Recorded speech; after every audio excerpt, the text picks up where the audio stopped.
ସମସ୍ତଙ୍କୁ ମୋର ରାଧେ ରାଧେ। ଦେଖୁଥିବ ସକାଳ 8 ବଜେ ଆମେ ଏଠି ଯାଉଛୁ ଖଡ଼ିଆର ପନିର ଆଣିବାର ଲାଗି।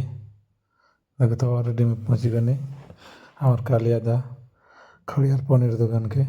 ଦେଖୁଥିବ ଏଇଟା ଚାୟ ଦୋକାନ ତାର ଅଲରେଡ଼ି ମୁଁ ଭାଗି ଆସିନି ଶାଗ ସବଜି ଦୋକାନ। ଏଇଟା ଶାଗ ସବଜିଟା କିଣୁଛୁ। ଦେଖୁଥିବ ଗାଇସ୍ ତାର ଅଲରେଡ଼ି ମୁଁ ଘର ପହଞ୍ଚିଗଲି। ବସିକରି ଦେଖ ଶାଗ ଡାଲ କାଟାକୁଟି ସବୁ ଚାଲିଛି। ତାର ମୁଇଁ ଏଇଟା ଦେଖୁଥିବେ ପନିର ବି ଛାଣୁଛେ। ଦେଖୁଥିବ ଗାଇସ୍ ସେଟା ଅଲରେଡ଼ି ଖାନା ପିନା ବି ଆମର ସବୁ ରେଡ଼ି ହେଇଗଲାନା। ପନିର ଛାଣା ଚାଲିଛେ। ଦେଖୁନ୍ ଗାଇସ୍ ତାର ଅଲରେଡ଼ି ଦେଖୁନ୍ ଏଇଟା ଆମେ ଖାନା ପିନା ବନଲା ଏଇଟା ଖୁଆ ଖୁଇ ସବୁ ଚାଲିଛେ। ସବୁ ଏଇଟା ଦେଖୁନ୍ ଆଜି ଆମର ଲାଷ୍ଟ ଭୋଜି ଥିଲା। ତ ଲାଷ୍ଟ ଏଇଟା ଅଲରେଡ଼ି ମୁଁ ଖୁଉଛେ।